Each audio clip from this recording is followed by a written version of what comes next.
Ito po yung smart foreheads, printer head,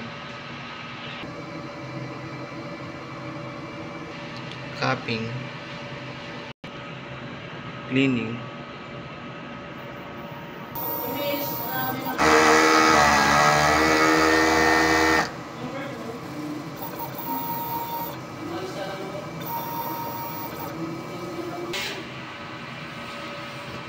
nozzle test.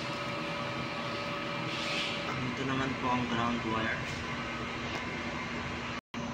at AVR.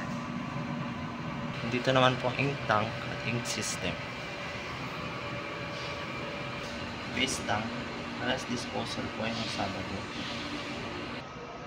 Dito naman po ang inyong supplies. Dito ang stocks at unused at stocks ng Sable rolls.